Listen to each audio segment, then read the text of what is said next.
Hi everyone, welcome to one more episode of the Allplane podcast. As usual, with innovators and entrepreneurs that are transforming the aviation industry. Let me start with the usual reminder that you can find all the previous episodes of this podcast as well as many other aviation stories on our website, Allplane.tv. That's ALLPLANE.tv. Today we are traveling virtually, of course, to one of Europe's aerospace hubs, the Hanseatic city of Hamburg, because this is where a very interesting project has sprung up to support the many entrepreneurs that are currently working to make aviation greener. Lukas Kaestner is a manager at Hamburg Aviation, which is the local aerospace industry cluster, but he is also the co-founder of the recently launched Sustainable Aero Lab, an accelerator for projects in the sustainable aviation space. So let's welcome Lukas so that he can tell us everything about this new interesting project in the field of sustainable aviation entrepreneurship. Hello, Lukas. How are you? Hey, Mikael. It's great to see you all the way virtually. Yes. Last time we met, I think must have been like 2 years ago for the Hamburg Aircraft Interiors Expo. That could be right, yeah. Yeah, where you have a very prominent role as you are based in the city of Hamburg. It's a big center That's for correct, the yeah. aerospace industry. And we are going to talk today about a very exciting new project that you have launched, which is called the Sustainable Aero Lab. That is basically riding on this amazing wave of innovation that is happening now in the sustainable aviation industry. But first of all, I will ask you, like all of the guests, to introduce yourself, tell us a little bit about your background and your links to the aviation industry. Yeah, so thanks for having me in the podcast, first of all. I'm Lukas, and I have many hats on my head, I guess. So my major one is that I work with Hamburg Aviation, which is the cluster network of the aerospace region for Hamburg, and we're basically the platform where all the players come together and all the stakeholders that are involved with aviation in the Hamburg region. So that includes the big OEMs, Airbus, Lufthansa Technik, that includes the suppliers, that includes the academics and research institutions like the DLR and also the political administrations. So it's a really interesting platform where a lot of very diverse voices come together and try to find one single statement and strategy to move along. And so far, I think we're managing quite well on this. And there at Hamburg Aviation, I am in charge of everything that has to do with communicating to the external affairs. So it's marketing, it's public relations, it's event management, big trade shows. And in this relationship, I also do the planning and marketing for the Crystal Cabin Awards, which are hosted during the Aircraft Interiors Expo every year, which is now hosted virtually because of the pandemic. But nevertheless, it's the leading prize internationally for innovation in aircraft interiors, and it's gained quite some traction in the past years. We're really happy with the Crystal Cabin Awards, how they have evolved over time. And then they also do media relations for one of Hamburg's lighthouse projects, so to speak, which is the ZAL, the Center for Applied Aero Research, which is basically a campus where everything that has to do with innovation in terms of hardware relation in Hamburg comes together. It's a really, really interesting place as well. It was opened in 2016, almost 300,000 square feet. It's a great building, and I hope it gets more populated again in the future because evidently it's slowed down there at least. And then my latest project is that I am one of the co-founders for the Sustainable Aero Lab, which just launched in Hamburg a couple of weeks ago, and where I also think it's a really, really interesting project to try to accelerate the transformation of our industry into a more sustainable future. And we'll see how that goes, but I'm really excited to start on this trip. So I see you don't have much free time because... No, I also have a family. Wow. So free time is a very precious good in my life, and it keeps melting. Very good. So we're going to try and make good use of the slot you have allocated. I'm sure. for this podcast call. Yeah. So let's start by briefly talking about the Hamburg Aviation. So it's an umbrella organization, as you mentioned, gathering all the ecosystem of the aerospace industry in Hamburg. Basically, there are two big aerospace hubs in Europe. One is in Toulouse, in the south of France, and the other is in Hamburg. Correct. Yeah. Airbus has a big plant here, big factory. But there's also this whole ecosystem that I guess gives you a great vantage point on all the latest developments in the industry. Yeah. So Hamburg Aviation is also a partner of Sustainable Aero Lab. Yes. Okay. And Sustainable Aero Lab, would you define it as an accelerator, a venture capital fund, a little bit of everything? What would be your definition? Well, we're not a venture fund yet, at least. This is certainly an option we will discuss in the future, but we're not a traditional accelerator. Basically, what the Sustainable Aero Lab is, we're an initiative that evolves around the question how to accelerate the transformation of aviation into becoming a more sustainable industry. And we do this via different platforms, with different events, for example, to kind of help set the agenda for this discussion, such as you do with the podcast. But the key element of the Sustainable Aero Lab is that it is a mentoring program for startups. So we have the feeling we need more new players and more players from the outside to join the aviation industry and tackling this challenge. And the question is, how can we support this? And we were inspired by the Creative Destruction Labs that originally founded in Canada, in Toronto. They're now also at the University of Oxford and the HEC in Paris. They have a very, very broad scale, so aviation is probably very tight for this. But the idea is quite similar. You put together a set of mentors who are all experienced personalities from different industries who want to use their experience to help innovative ideas and startups along the way. So it's not a program where in the traditional way a startup comes on the stage, has their presentation, this is our company, if you're interested in learning more, then please contact us, and then leaves the stage again. But it's more as an arena where a startup comes in the middle of the pit, basically, and says, we're this startup and we have these challenges. How can you help us? And then the mentors will come together with their different opinions from their different backgrounds. And we have people from aerospace, we have people from other industries, we have people from the venture capital scene. And we kind of want to make this a mixed community so that it becomes very diverse in the feedback that you get as a participant. And they basically discuss, what your challenges are, and if the challenges that the startup put out are really the challenges that they think are the most pressing ones, or if there are other things to put first. And then they define, what should be the milestones, the specific things this company can do until the next event where everybody comes together again. So this makes it a lot more transparent how to advance technology, and it speeds things up a lot, since we're not talking about general presentations. We're talking about events that are fixed on certain dates, and you look at the dates in the calendar and say, okay, so in 2 months' time, what are the exact things that a company can do to get a couple of feet further in their journey? And as mentioned, this works very well in the Canadian ecosystem with the Creative Destruction Labs, and this was kind of our approach to see if we can take this as an inspiration and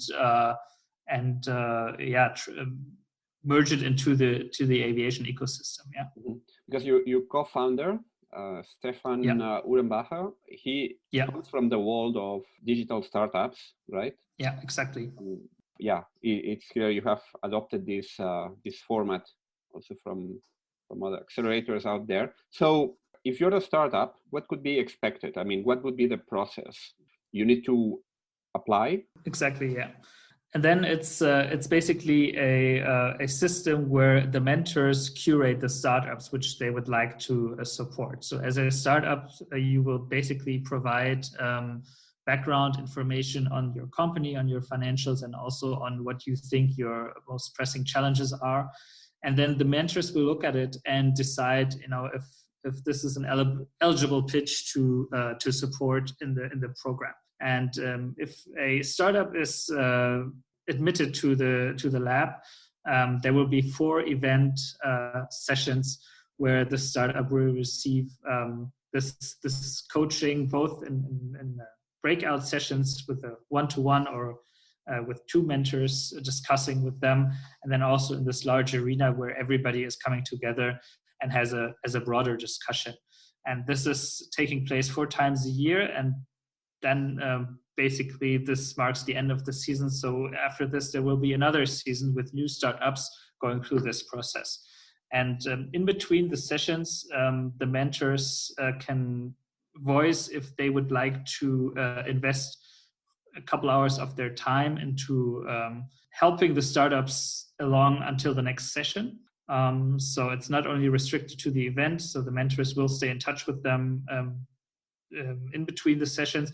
And if there is nobody from the mentor side interested in coaching the startup until the next session, then the startup will automatically leave the season. So it's a very tight frame and a lot of forward related activities.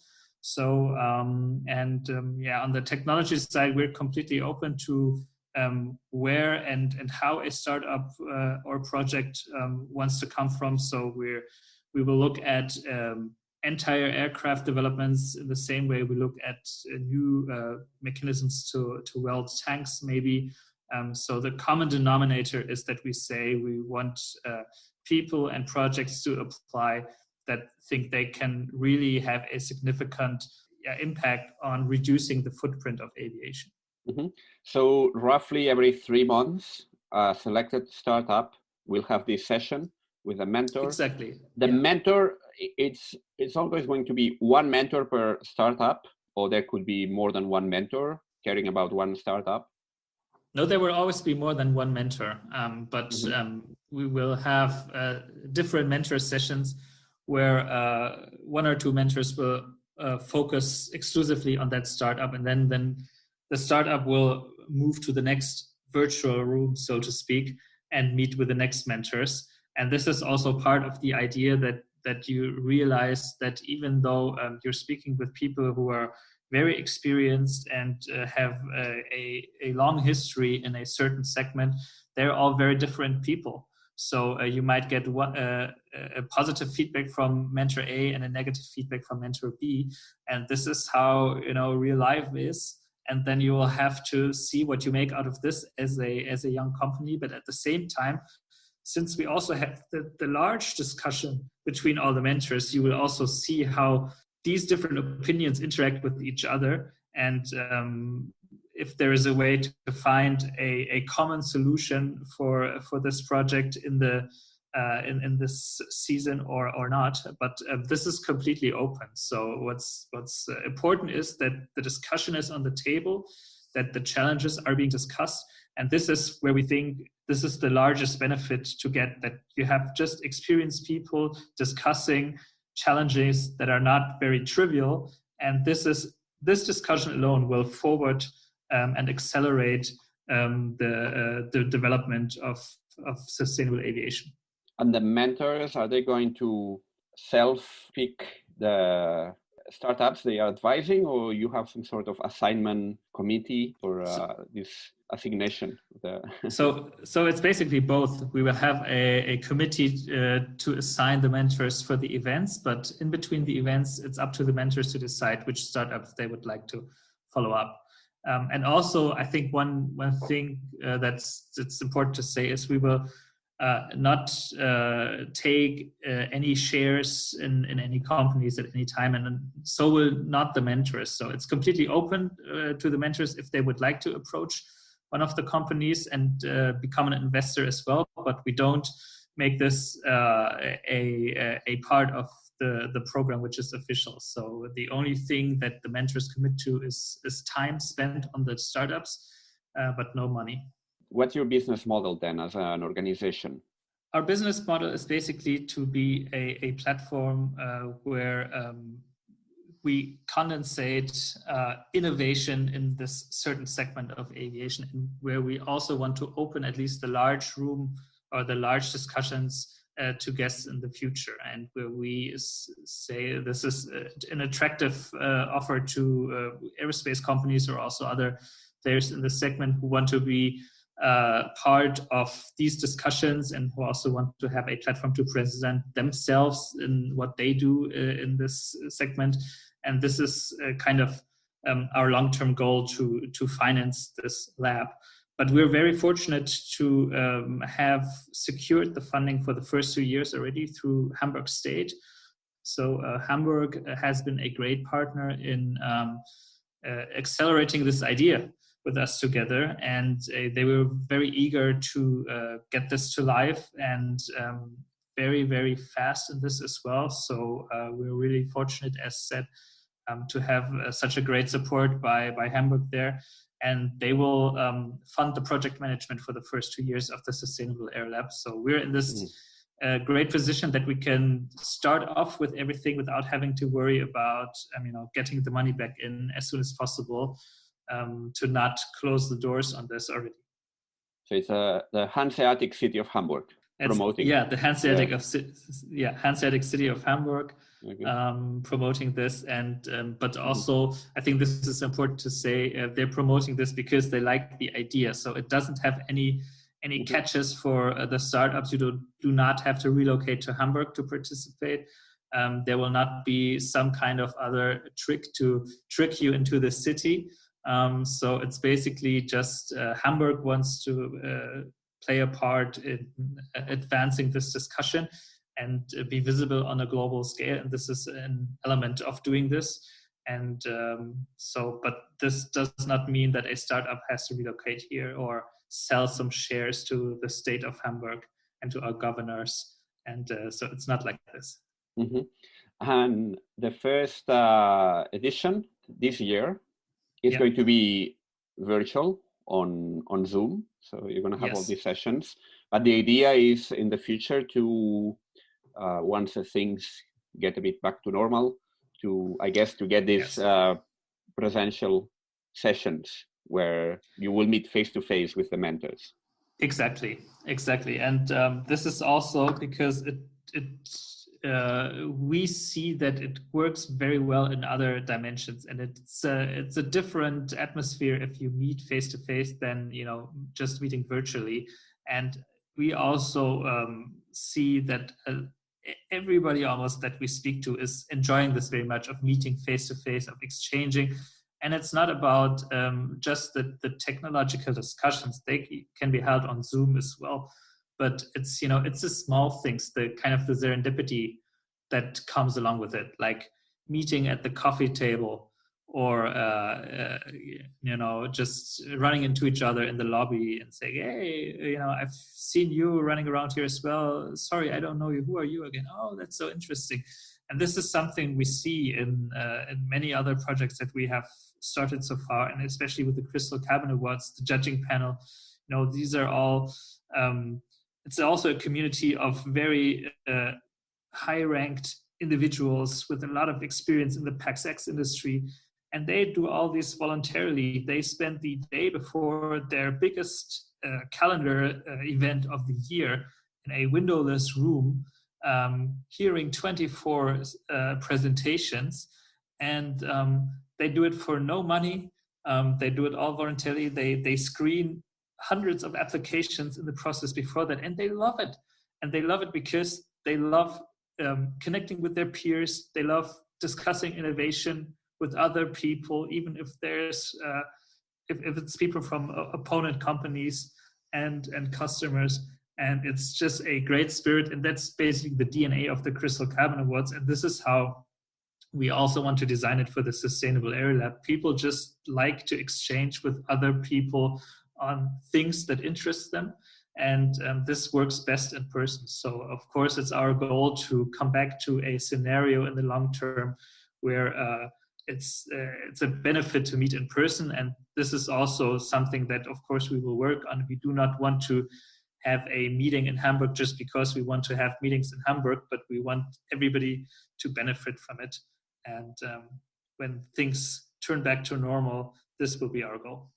Yeah, I couldn't agree more. And actually, that's one of the reasons for events like the Aircraft Interior Expo, where that's exactly the point. You go there and the whole industry all over the world is there. So you meet people from all continents, from all countries, people that you might have interacted with virtually, but then you have the chance to meet them in person. Finding a decent accommodation during those days in Hamburg, yeah, that's another, that's a completely different story. That can be a bit of a challenge, but yeah, it's a lot about this personal connections, and same with you have also a nice gala where you present these Crystal Cabin Awards, which is another opportunity for many of these people to get along in one place. Absolutely. And it's the same. It's a great example for this because, of course, the gala event is about, announcing the winners in the many categories and giving them room to shine. But it's also about connecting. And people just love, sitting together at the dinner tables, catching up with colleagues and customers, having a drink in the lobby. And this is what it's all about, and they come back to it. Even finalists who lose and do not walk home with a trophy end up loving the event because, they had such great conversations. This is what it's all about. And the startups, do they need to be at a specific stage of development? Are you focusing on a specific size of company or stage? Yeah, that's a great question. And we want to be as broad as possible. So anything goes, I would say. You could be a company that says, here, look, I already have a demonstrator flying and I'm already very advanced. And you can also have somebody who says, well, I do my master's degree in that university and I have this idea and it doesn't let me go. What should I do? And I think the most important aspect is, but this is up to the mentors, of course, to decide, is there a way the Sustainable Aero Lab can help this idea or this company advance to the next step? And it doesn't have to be like a giant step where you say, okay, this is, the breakthrough point where, it enters the world's leading stage, but it could be any significant step in the process where we say, okay, we did a little piece of helping this idea along. And as long as this is something where we can mark a spot where we say, okay, this is our point where the Sustainable Aero Lab could help, then the project is already eligible. And this is why we also put a focus on making the mentors a diverse community, because maybe you are a concept which is already technologically extremely advanced, then maybe the point is not getting into the next technological level, but getting a mentorship or just a coaching on how to get additional funding from somebody who is from the VC world and has done nothing else in the last 10 years. So this is why we want to make this a broad program to see, where are touch points where we can help. You have mentors from different areas of the sustainable aviation world. Yes. Actually, one of them, it's been here on the podcast. He was one of the very first guests. We had a great conversation about different types of propulsion systems, about electric and hydrogen. I'm talking about Bjorn Ferm, which is a Swedish aerospace engineer, well known because of his blog, Bjorn's Corner, which I recommend from here. Yeah, highly recommended. Yes, if you want to learn about the pros and cons of the different propulsion systems that are being discussed at the moment, that's a great place to go look for information and understand understand them better. You have different experts from different areas, but you have identified, correct me if I'm wrong, 8 different focus areas that you're going to be kind of prioritizing, right?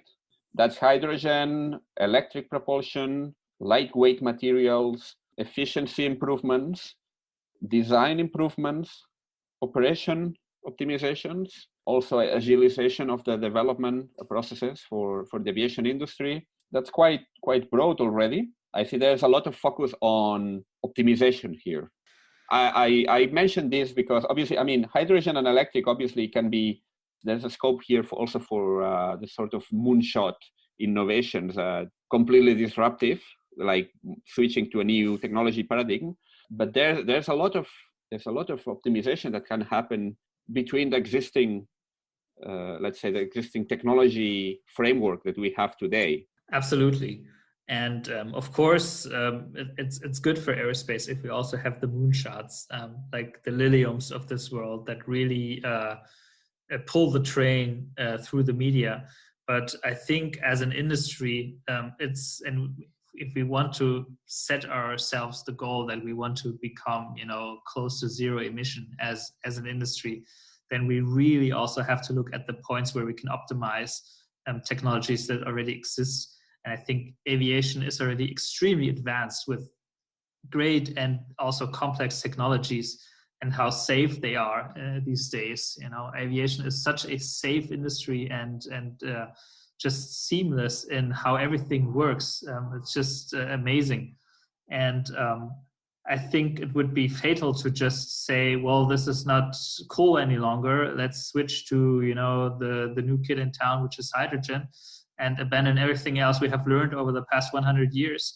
I think that would be not the right way to do it. I think we need to look at everything. We need to look at the moonshots that come up from the sideline in the same way that we look at existing technologies and ways to optimize them.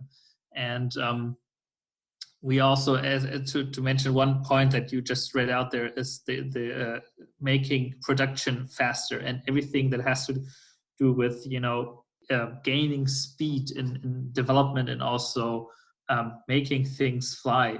If you look at the time lines for developing new aircraft, they're really, really long. And, this is something that big OEMs like Airbus and Boeing can do, but it's almost impossible for a new player to enter this market and pull through, maybe over a decade of trying out things, of setting up a production until, the thing really flies in a way that you can put it to the market. So it's really a question of how can you make aviation also faster in bringing new players to the market, bringing new technologies in production and certification into place. So because we don't have a lot of time, we're not looking at a zero emission industry maybe in 2150, but we want to make this happen in the next 20 years. And this is speed that we still need to gain. And this is why we also make this a focal point of the Sustainable Aero Lab. Mm-hmm. Would you say that you are tending more towards the, let's say, industrial applications rather than a more consumer/traveler side of technology? Yeah, maybe. So once again, we're very broad. So we encourage anyone to apply, and then we'll still see where we end up. But we think the largest challenges are on the technological side. So we want to put a focus on this area mostly because we say this is, the most complex issue to solve, and which will probably take the most effort and the longest time, and it need the most discussion to find a way through. When it comes down to the whole customer journey, we have the feeling there already are many activities in place, and the setup is already in a way that we are confident that innovation can come up to the shore and make its way without a deep discussion taking place beforehand. But so this is why we're focusing more on a technological point of view. But maybe we're wrong. So this is a long-term project, and we will start out making our own experiences with the applications we receive, and the experience we get, how mentoring goes and what are really benefits that the mentors can give. And maybe if we talk again in 2 years time, then I'll have a different opinion about this. So this is why we say we encourage many companies to just submit and to be part of this discussion, because it is a challenge that we can only tackle together. You have among your priority areas hydrogen, electric, you have also optimization of operations, and you have designated biofuels or sustainable aviation fuels as a lesser priority. Is this because of the nature of the investments that are needed or the scale of technologies that need to be deployed to make of this another tool in this decarbonization of aviation? Yeah, the reason why we put this to lesser priorities, so to speak, is because we say we are mostly a platform of experts in the aerospace and venture capital field. And when you open the pitch to, or if you open it up to the sustainable aviation fuel segment, you will probably also need people from the oil and gas business, from the chemical business, from other segments to join as mentors as well. And maybe this is a little too broad. It's funny that you mentioned this, because we laid this out in our guidelines, and now we already have a couple submissions from the sustainable aviation fuel segment coming in that we are already very actively discussing again. So maybe we'll end up having 1 or 2 startups in the first season already from the SAF field, because what we originally thought was not a realistic way to go. The goal is to accelerate anything that can push aviation further into becoming zero emission industry. And if we feel there is a way that we can help the SAF guys as well, then we might add them as well. So this is actually a discussion we're having with the mentors right now as we speak. It's funny. What is the time frame that we are looking at now for the first cohort of startups? Yes, we are looking at starting the first cohort already in this first quarter of 2021. Mm-hmm. So we want to be speedy in this respect with ourselves as well. And we want to finish the first season in autumn of 2021 already, and then start with the next season. So by mid-2022, our goal is to have the first 2 seasons already taken place, and to continue with the next batch, and also with our learnings, and adapt the program as we go. So mm-hmm. These are our own agenda points, and this is the time frame that we're following as well. I'm going to ask you some specific numbers now. How many first of all, what's the deadline for startups that are interested in applying for this very first batch? Mm-hmm. And how many in total are you expecting to take in? Maybe you mentioned that number already, but I might have missed it. And how many you have already selected?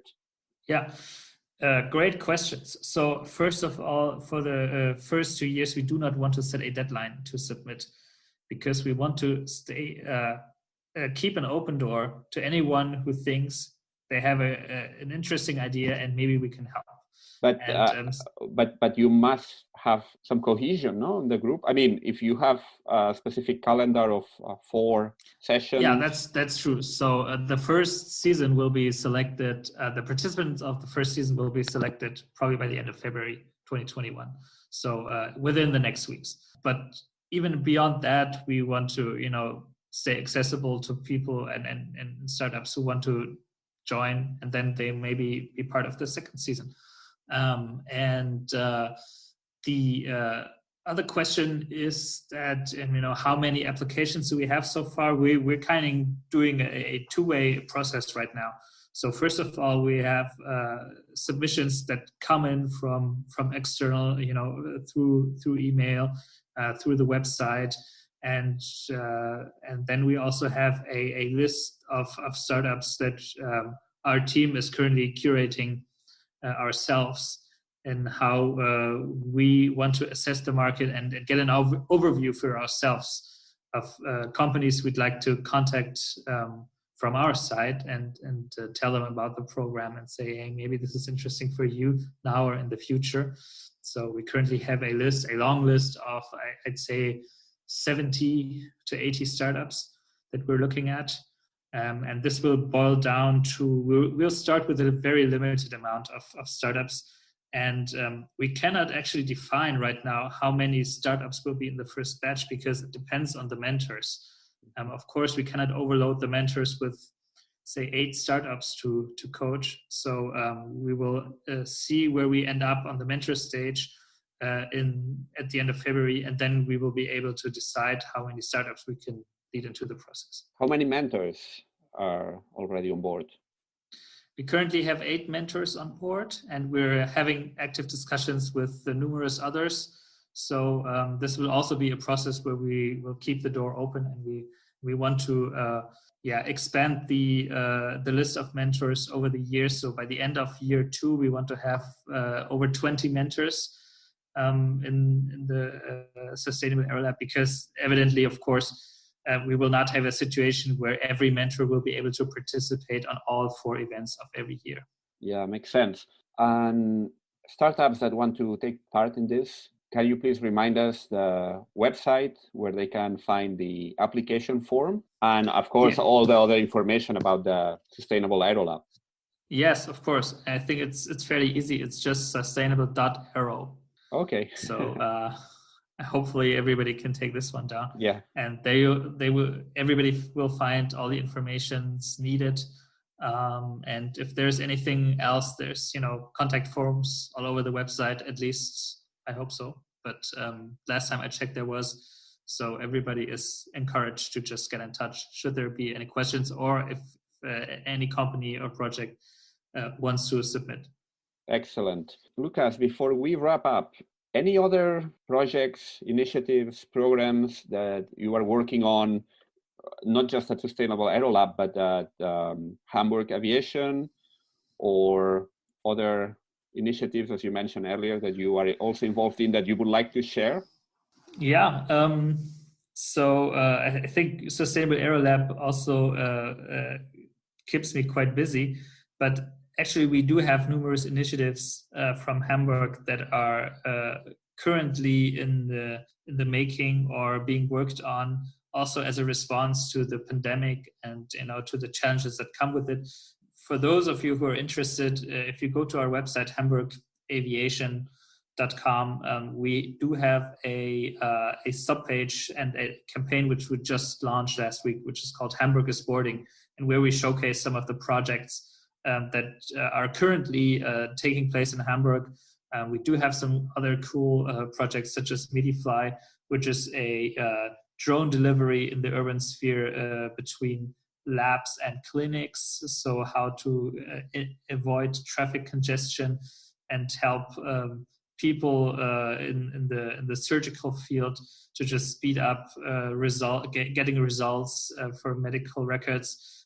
This is also a huge field that is something that Hamburg is working on. So there again, we're very diverse. And despite the AIX getting postponed again and again, the Crystal Cabin Awards are still running virtual prize-giving ceremony on the 30th of March, which will be streamed live, which will be also a very cool event. You can all look forward to that. And we already have the next round of Crystal Cabin Awards in the making. So the submission period for that one has just ended in January. So yeah, the ball keeps rolling and rolling. The game continues. Very good. So it's hamburg-aviation.com. .com, yeah. Yeah, and the other one is sustainable.aero. Okay, yeah, very descriptive. Excellent. So yeah, I think all listeners can get a pretty good idea of what you guys are up to, and hopefully you will get some more applications coming soon to keep this pipeline full of new ideas and innovations. Yeah. To make aviation greener, which is, I guess, the goal of everyone here. Yeah. So, thank you so much, Lukas. It's been great speaking with you. Well, thanks, Mikhail, for inviting me. And hope the next meeting will be already in person. Yes, so do I. Yeah, as hopefully all these vaccinations are getting speeded up and we are able to get back to normal soon. So thank you so much. Wonderful. Before you go, and if you like this podcast, a quick reminder that it would be absolutely great if you could please give it a rating on Apple, Spotify, or whichever platform you're using, or recommend it to a friend or whomever might be interested. Thank you very much and see you soon.